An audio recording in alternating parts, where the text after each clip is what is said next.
अब आहुक आदिवासी वनवासी पूजन कर रहा है शिव जी का, बहुत दुखी रहता है, ज़्यादा कुछ है नहीं घर में, बहुत साधारण सा है। धर्म पत्नी के पास में जो एक जोड़ वस्त्र हैं, वो वस्त्र 10 से 12 साल तक चलते हैं। उसी कपड़े को धोती है, उसी कपड़े को धोकर कमरे में बंद हो जाती है, सुखाती है, पहन लेती है।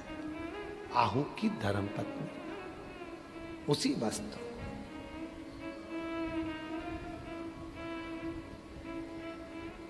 एक दिन भगवान परीक्षा लेने पहुंच गए। शिव जी यतिनाथ बन गए, भिक्षुक, अघोर, तन पर भस्म, जटाजूट, गले में रुद्राक्ष, हाथ में रुद्राक्ष, एक भिक्षा पात्र। दरवाजे पर पहुंचे आहू के। वन में कोई मकान नहीं था, केवल वही रहते थे। बाबा, बहुत भूख लगी है, भोजन चाहिए।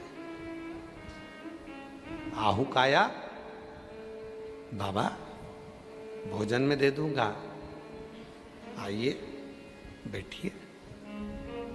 नहीं, भोजन अब भी करना है, अभी। आहू की पत्नी से आहूक ने खिड़की में से आवाज लगाकर कहा, कोई दरवाजे पर भिक्षुक आया है, भोजन मांग रहा है, अब भी भोजन करना है। पत्नी बोली, मैंने वस्त्र सुखाए हैं, गीले हैं, तन पर मेरे एक वस्त्र नहीं है, मैं भोजन कैसे बनाऊंगी? भोजन अभी करना है। क्रोध आया बाबा को, मुझे अभी भोजन करना है। आहू की पत्नी कहती है, ठीक है, मैं भोजन बना देती हूं। रोको उन बाबा को। वस्त्र विहीन भोजन तैयार। भोजन बनकर तैयार हुआ तो भोजन का पात्र बाहर रख दिया गया।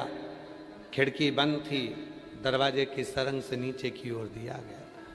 शिव जी कहते हैं, भोजन करूंगा तो घर के अंदर बैठकर ही करूंगा। भोजन करूं तो घर के अंदर बैठकर करूं। तन पर वस्त्र नहीं है, वस्त्र सूख रहा है। एक ही वस्त्र आहूक की धर्म पत्नी धारण करती है, एक ही वस्त्र, एक वस्त्र, एक वस्त्र। बाबा जी, हमने अपने जीवन काल में देखा है, एक हमारे परिचित थे और हम जब छोटे थे तो वो उनके पास में ज़्यादा धन दौलत नहीं थी, तो वो हमसे हमेशा कहती थी कि तुम ब्राह्मण का छोरा हो तो कभी इधर से आया जाया करो तो थोड़ा बहुत कुछ मुंह झूठा कर लिया करो। तो चतुर्वेदी जी वो ब्राह्मण का छोरा कहकर वो मुख झूठा कराने के लिए हमको में परिस्थिति एक सी नहीं रहती है। थोड़ा संघर्ष यदि जिंदगी में लिखा हुआ है तो समझ लेना कि कुछ अच्छा भी लिखा होगा। थोड़ा परिश्रम अगर जीवन में लिखा है तो कुछ अच्छा भी लिखा होगा, उसमें सोचिए ना। ए मेरी जीजियों, जितनी आज आस्था चैनल पर कथा सुन रही हो, शिवरात्रि के पवित्र अवसर पर, सावन की शिवरात्रि के पवित्र अवसर पर, जितने सोशल मीडिया पर, जितने मीडिया पर, आस्था चैनल पर, कथा के पंडाल में जितने भी कथा सुन रहे हो, आप सब बाबा से प्रार्थना करना कि बाबा सब छूटे पर तू मत छूटना, तेरा साथ ना छूटे, और तू नहीं छूटेगा तो निश्चित है कि जीवन की जितनी अड़चनें हैं वो सब समाप्त हो जाएगी और मेरा जीवन आनंद। अंत समय प्रभु वचन दिया तो आए आए प्रभु कुटुंब कबीरा अंत समय प्रभु वचन दिया तो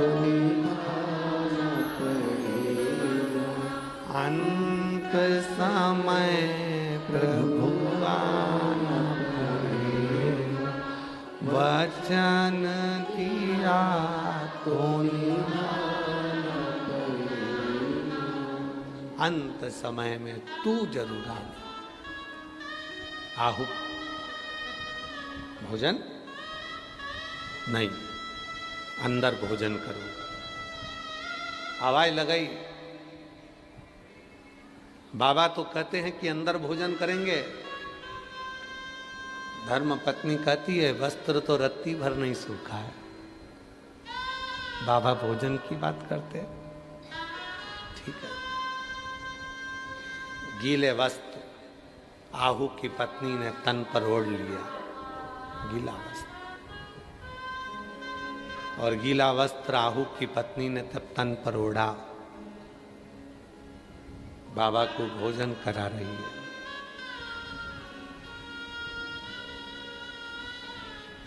भोजन भोजन किया। शिवजी ने कहा अब तो मैं यहीं विश्राम करूंगा, आज मैं कहीं जाने आने वाला नहीं हूं। बाबा अभी तो उजाला है, चले जाओ, अंधेरा होता तो रुक जाते। नहीं नहीं, मैं तो यहीं सोने लगे।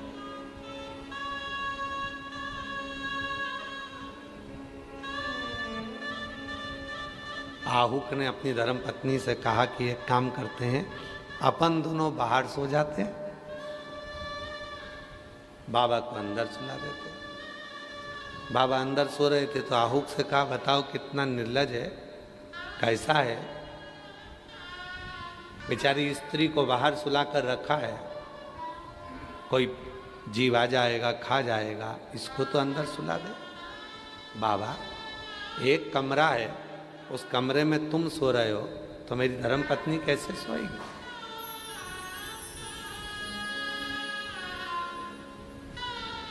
बाबा कहते हैं कि क्या बाप और बेटी नहीं रह सकते?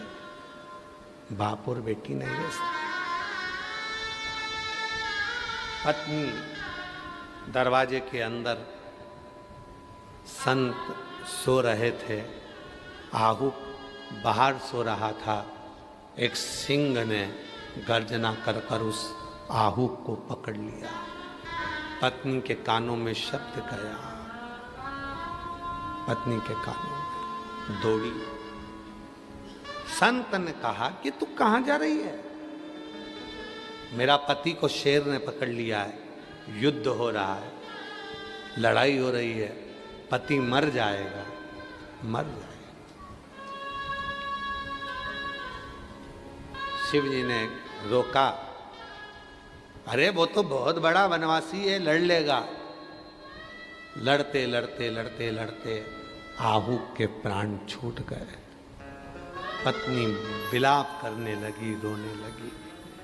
पति का शरीर देखकर पत्नी खूब रोई। तब शिवजी उसी सिंह में से, उसी शेर में से मेरा भोलेनाथ दिगंबरा, मेरा विश्वनाथ प्रकट हो गया।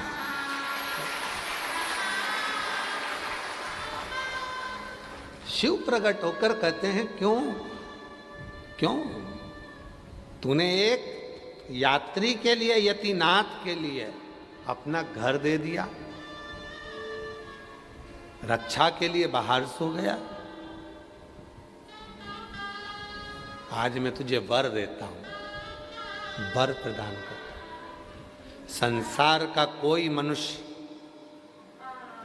मुझे ना बेलपत्र दे ना धन दे, अगर संसार का मनुष्य एक बार भी मुझे यतिनाथ कहकर पुकार लेगा, उसकी दुख उसी क्षण समाप्त हो जाएगा, उसी क्षण। यतिनाथ ये वो नाम है, यतिनाथ ये वो शब्द है।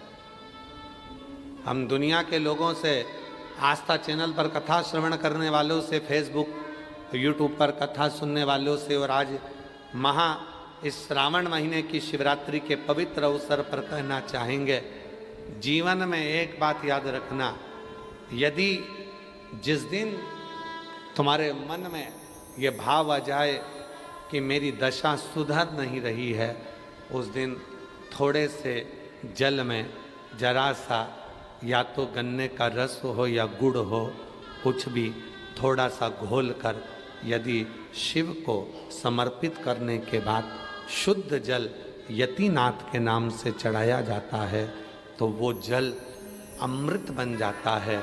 और कहते हैं उस घर का दुख यतिनाथ जी 20 दिन के अंदर समाप्त कर देते हैं। वो यतिनाथ के नाम में इतना बल होता है, वो साधारण नाम नहीं है यतिनाथ। दुखों ने घेर लिया, बहुत दुख है, बहुत दुख।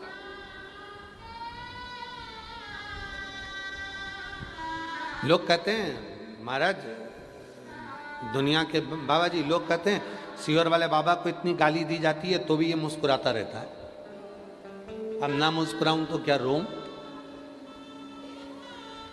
कई सीहोर वाला बाबा जब देखो, जब लोग हैं तो ताना कसते हैं, कोई इनका पुतला जला देता है, कोई इनको गाली दे देता है, कोई इनको अपशब्द कर देता है, कोई आड़ा टेढ़ा बोल देता है। मिंटू भैया फिर भी इस व्यासपीठ की गरिमा कहती है कि इस व्यासपीठ से हटकर कभी ना तो बोला है और ना कभी बोलूँगा। आज वाराणसी की पवित्र धरा पर ना कभी बोला है और ना कभी बोलूँगा। जो पढ़ूंगा वही बोलूँगा, जो पढ़ूंगा। 18 पुराण, 6 शास्त्र, 18 उप पुराण, जितने पुराण हैं उसके उप पुराण भी हैं।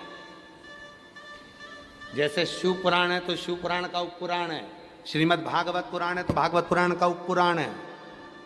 6 शास्त्र, 18 पुराण, उप पुराण, वेद और जितने भी ग्रंथ हैं उन सब का अध्ययन कर कर जो निचोड़ निकलेगा वही शिव पुराण के माध्यम से आपको दिया जाएगा, उसी के माध्यम। और लोग कहते हैं कि सीहोर वाला बाबा को इतना लोग ताना देते हैं, आए दिन कोई ना कोई कमेंट्स करता रहता है, व्हाट्सएप पे डालता रहता है, फेसबुक पे डालता रहता है, दिन भर लोग ताना देते रहते हैं, तो भी ये मुस्कुराता रहता है। उसके मुस्कुराने का कारण केवल इतना है कि केवल हम आपको नहीं बताते कि ऐसा करने से ऐसा होगा, उसका अनुभव हम खुद भी करते हैं। जब हम सीहोर रहते हैं या कहीं पर भी रहते हैं, उसका स्मरण कर कर हम उसका साधना करना प्रारंभ कर देते हैं। जब लगता है कि दुखी हैं, भीतर से लगता है कि कोई तकलीफ है, तब यतिनाथ का नाम लेकर गुड़ का पानी घोलकर शिव जी को थोड़ा सा समर्पित कर देते हैं। पूरा दुख, पूरा कष्ट क्षण भर में समाप्त हो जाता है, चेहरे पे फिर वही प्रसन्नता आ जाती है। यतिनाथ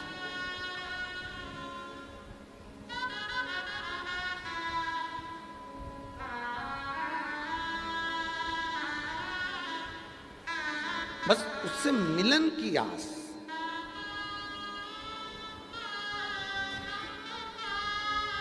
थोड़ा सा जल। अब आजकल के लोग क्या करते हैं, वो उसको पूरी बात सुनते नहीं है और वो क्या करते हैं कि लोटा भरकर जल घोल लिया, उसमें इतना सारा गुड़ घोल लिया, पूरा चढ़ा दिया। ना ना ना, इतना सा कटोरी में जल हो, थोड़ा सा तिनका मात्र का गुड़ हो, घुल गया, चढ़ा दिया। साफ जल शिव जी को चढ़ाएं, तब यतिनाथ नाम का उच्चारण करें।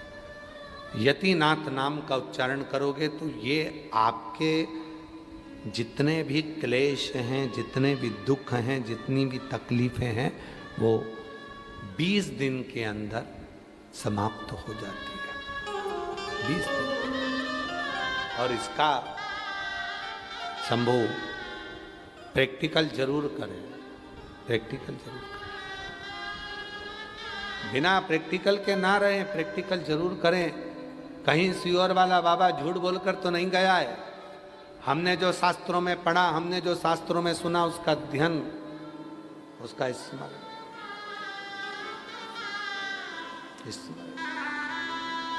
कौन सा नाम है?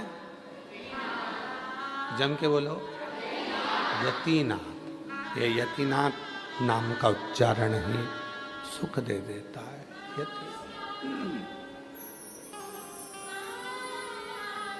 यतीनाथ नाम का स्मरण हमें आनंदता दे देता है। यतीनाथ।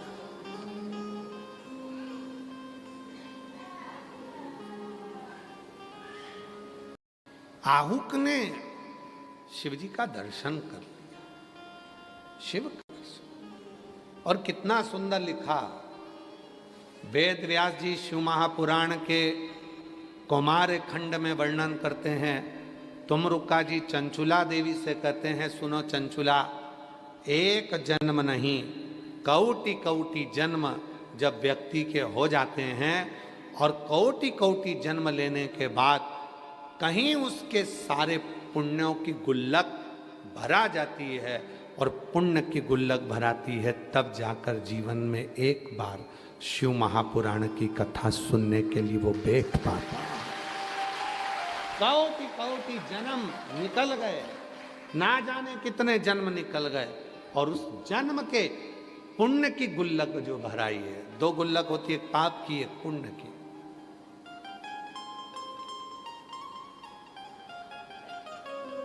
जो सरकारी नौकरी करने वाले हैं उनको मालूम है, सरकारी नौकरी करने वाले जो नौकरी करते हैं उनका थोड़ा बहुत पैसा गवर्नमेंट के पास जमा होता रहता है। बोलो बोलो, सही है कि गलत है? कितने लोग हैं सरकारी नौकरी वाले? जरा हाथ उठाओ जो लोग सरकारी। अच्छा, तो थोड़ा थोड़ा पैसा आप लोगों का कटता रहता है, इकट्ठा होता रहता है, और इकट्ठा होता रहता है। फिर वो पैसा तुम जब रिटायर होते हो तब तुमको दे दिया जाता है, रिटायरमेंट। जितने सरकारी नौकरी करने वाले वो रिटायर हुए कि तुमको मिला। बस उसी तरह से हमारे जितने जन्म होते हैं, चाहे हम जितने जन्मों को धारण करें, सब जन्म का पुण्य। जैसे मंदोदरी कौन थी है? जम के बोलो, कौन थी मंदोदरी? कौन थी? नहीं, रावण की पत्नी तो थी। मंदोदरी पहले कौन थी? मेंढकी, मेंढक की पत्नी मेंढकी। मंदोदरी कौन थी? मेंढकी। और मेंढकी के पहले क्या थी? अप्सरा। मंदोदरी तो बाद में बनी ना, पहले तो मेंढकी थी। ये तुम्हारे मोहल्ले में कीचड़ पानी में जो मेंढक दिखता है वो थी मेंढकी, जिससे माताएं कई बार डर जाती हैं, और मेंढकी आ गई, मेंढक आ गया, ऐसी थी वो तो। अब वो मेंढकी पूर्व में, पहले मंदोदरी तो बाद में बनी, पहले बनी मेंढकी, मेंढकी के पहले बनी अप्सरा। और गलती कितनी सी करी थी उसने। अब देखो वो अप्सरा ने, वो मेंढकी ने वो गलती कितनी बड़ी कर दी। एक ही गलती करी थी। शिवजी दिगंबर बड़े आनंद में, इतने सुंदर, इतने सुंदर, कर्पूर गौरम करुणावतारम संसार सारम भुजगेंद्र हारम सदा वसंतम हृदयारविंदे भवम भवामी। कितनी सुंदर शिव, इतने सुंदर, इतने सुंदर। उनको देखकर ये अप्सरा उनके पास आ गई। शिव तो नेत्र बंद करे हुए थे, पार्वती नजदीक में थी नहीं, पार्वती जी कहीं गई हुई थी, और बस वही अप्सरा, वो सुंदर सी अप्सरा शिव जी के पास आ गई और शिव जी के पास आकर उनकी जंघा पर बैठ गई। शिव के पास। कितनी बड़ी गलती कर दी, कितनी बड़ी गलती।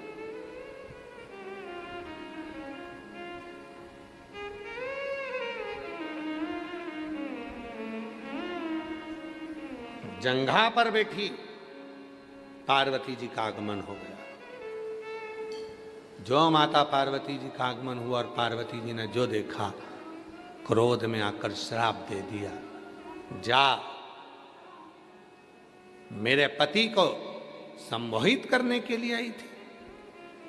तुझे दिखा नहीं ये जगत का बाप है? तू बेटी बनकर आती और जंघा पर बैठती तो मैं तुझे स्वीकार करती, मां जैसी वात्सल्यता करती, पर तेरे मन में तो कपट भरा था। श्राप देती हूं, तो मेंढक बनकर कुएं में पड़ी रहेगी। रोने लगी, क्षमा कर दो, क्षमा करो, क्षमा करो, क्षमा करो। जैसे ही मेंढक बनने का श्राप दिया तो वो मेंढकी शिव जी के आसन के नीचे जाके छुप गई। आसन के, अब शिव जी के आसन के नीचे जाके छुपी तो शिव करुणा सागर की दया हो गई। शिव जी ने कहा, तू गलत विचार से मेरी जंघा पर आकर बैठी थी, कोई बात नहीं। कोई अच्छे विचार से आए चाहे बुरे विचार से आए, पर मेरी शरण में जो आता है उसका कल्याण तो मुझे करना ही पड़ता है। तू मेरी शरणागति में आ गई, मेरे आसन के नीचे छुप गई। मैं तुझे वर देता हूं, जिस दिन तू मेंढकी बनकर कुएं में पड़ी होगी,